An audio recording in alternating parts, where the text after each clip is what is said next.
What's going on, boys? Thanks to our patrons and Fiverr customers, subscribe to our Patreon free for behind the scenes stuff. Arm yourselves, life stuff. This one's tricky. I know I'm a bad person. I tell people I'm a bad person. And part of badness is doing bad things. Another part of badness is not living up to a standard you think is important morally, but no, isn't important practically. This feels like a what would you do if I were a worm situation, or rather, if your partner were a worm. It bothers me how important sexuality is.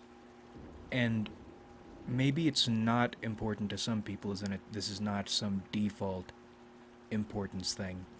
But if that's the case, then you're dealing with the fact sexuality is very important to you.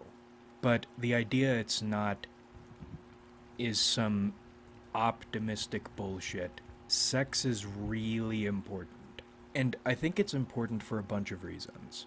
Or rather, it's all the same reason, but there are a bunch of different ways to look at it. I'll always contend sexual chemistry is the most important part of a relationship.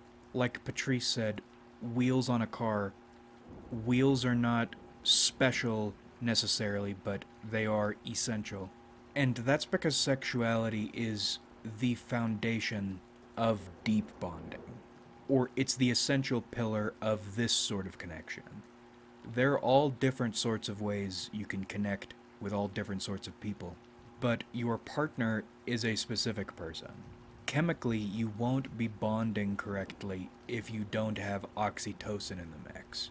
That's your bonding chemical that is the foundation, or the load-bearing pillar upon which everything else is built. And it's not just bonding you with another person, though it is. It's also affirming. Chemically, you feel like you're doing what you're supposed to be doing. It cements and affirms over and over and over your bond with this person is the thing you're supposed to be doing. And this next thing, I'm sure there is a chemical component to it, too, but this is more of a spiritual one. Sexuality feels like its own psychological test. You're not just forming a bond. You're also getting a read on somebody. A deep read. My dick is a tuning fork. And I think you should be referring to your genitals pretty regularly when you're trying to understand people or work your way through a situation. I don't know about you, but when I am nutting, my brain has this tendency to, as you're approaching climax, to think about anything but sexuality, and then at climax, realize something. People use the term post-nut clarity to describe the process by which a man drains his balls and then sees clearly. And when they see clearly, usually for them that means not feeling attracted to whatever woman or man they're dealing with. But I think at nut revelation would be a lot better. Because you're struck with knowledge in the middle, and it could be anything.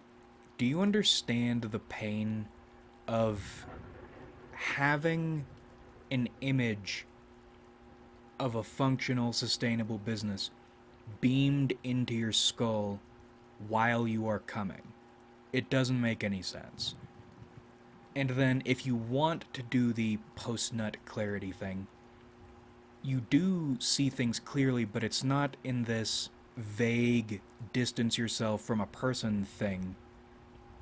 Rather, the world appears clear like a just below freezing outside day after snow has just fallen.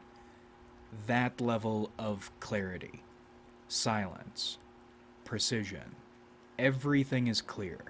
And I think about that moment I experimented, nutted to one of those scenarios that woman was talking about. And I wrote it in the notes, I think I talked about it in a video, but all I felt was a profound hollowness. There was zero warmth or affect to it. And in that moment, I understood two things. One, the sexuality that woman was using was a decoy, an utter falsehood, and also, we didn't have chemistry, and wouldn't. Because the point of sexuality is not strictly degenerate pleasure, it is a bonding tool, and we wouldn't be doing any bonding. Even on a fun, whatever level. And that's why I held off for so long. That's why I didn't continue to indulge afterward. You got the read. And sexuality, at least to me, is not something you use flippantly. It's like playing with a gun. You don't stick it in someone's face unless there's a good reason. And then there's also the self discovery aspect of sexuality. In the same way, selfishly, you need other people to perform operations on you, emotional operations on you, that you just can't do yourself. And there aren't tons of those, but there are some. Unfortunately, we need one another. There are also aspects of yourself you won't be able to learn about or to access without sexuality, without another instance of help from another person. And porn is great because you can do some of this self reflecting using pornography, but the most progress you'll make will come from engaging with another person. So, sex is for bonding, sex is for understanding another person, it's also for understanding yourself, and it's also dense in mystery. Sexuality has its own gravitational pull. It's like a high gravity reliquary world. It keeps you in a stable orbit, and it keeps you mystery hunting. I don't understand people who don't see or feel the profundity of sexuality. There's a reason sex is so important in so many schools of magic. And on top of all that, shooting ropes feels good. It is a positive and necessary all round thing, at least in partnership building. Now, the reason I started the video the way I did, and we went through all this shit, is my partner is a low libido person. And it seems like part of that is natural, part of that is conditioning, but low libido or no libido is what we're dealing with. And that puts me in a tricky spot. Because as we mentioned last time, there is a hold on her potential or her evolution, and I'm choosing to respect that as much as I can. The issue, or one of the issues, is evolution is a fact of life.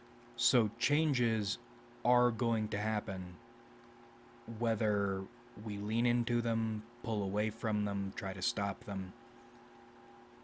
Change. But sticking to her wishes, I will limit myself to viewing her and dealing with her only as she is right now. And part of that is no libido. I'm not used to being the sole director of a relationship, so I didn't pick up on her. I'm not going to call it asexuality. There's a difference between, at least in my mind, between asexuality and no libido. Asexuality has an entire philosophy to it.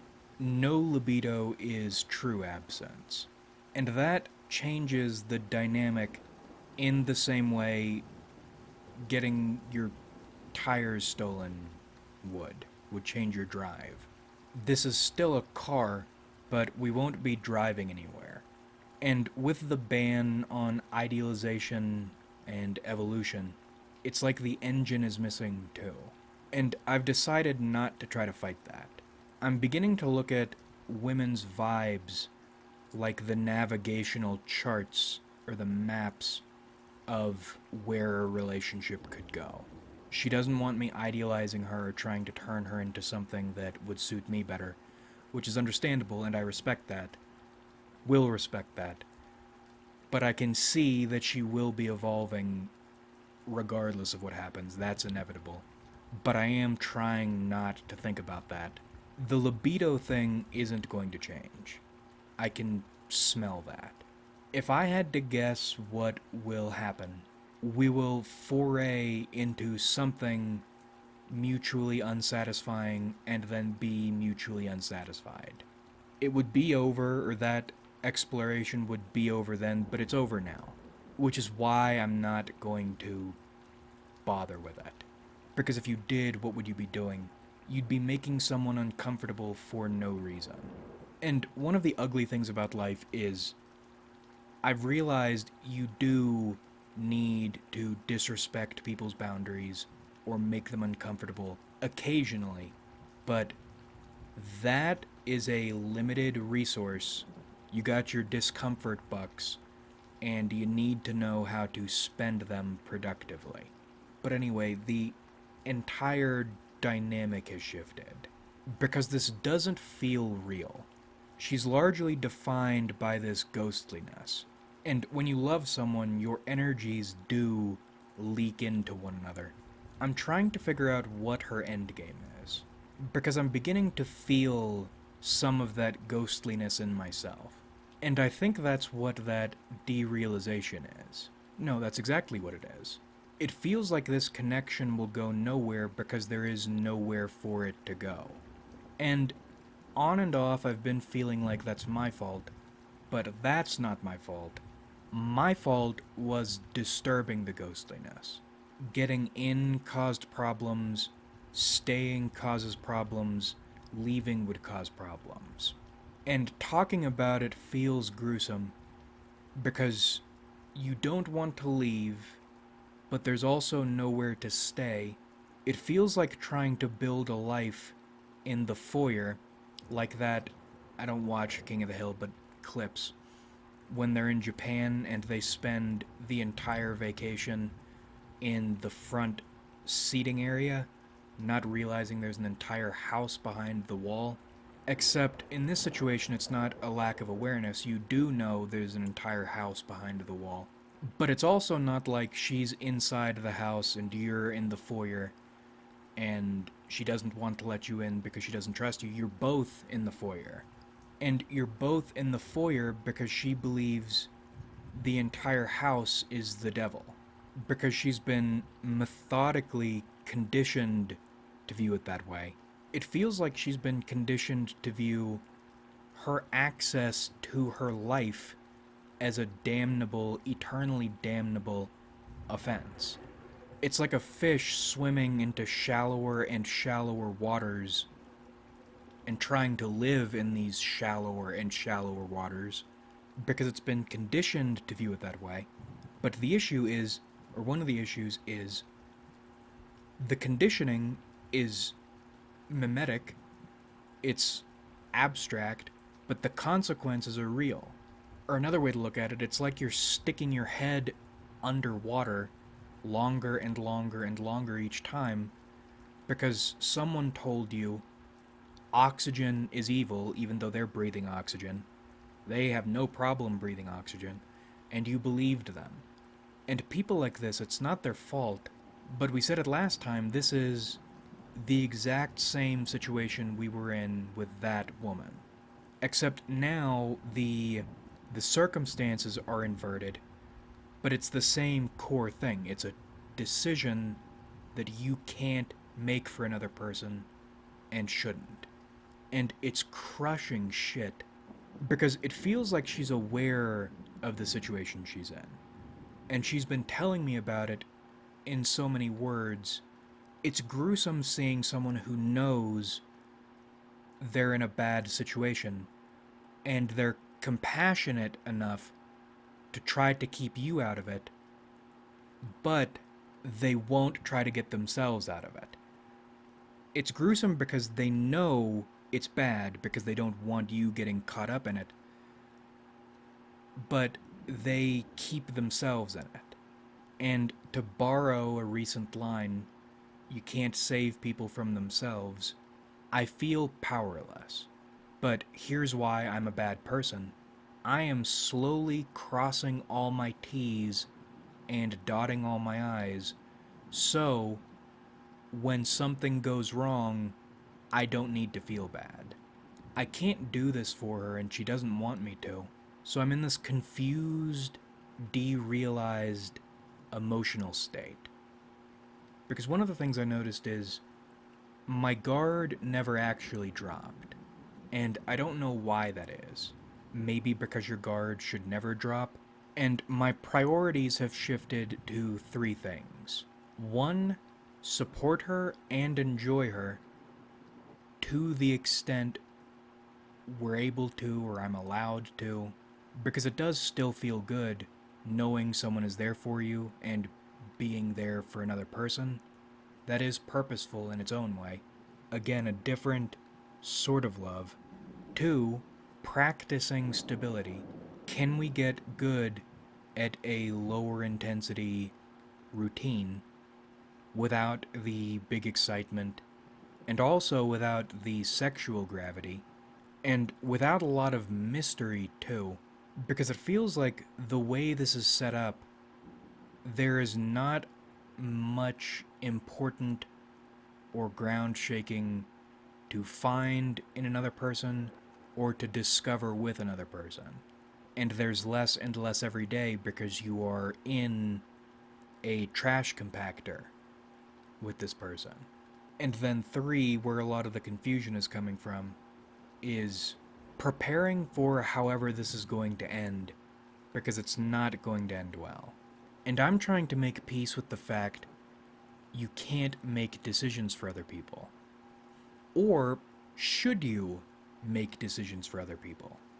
I would never want someone to do that to me, not for me, because with this sort of thing, there's no for you, it is to you. Something is being done to you. I have a strong aversion to it. But what else can you do? I'll respect her self-determination the way I would want someone to respect my self-determination. But she's determined to die, basically. You can't make someone see the rope is psychosomatic.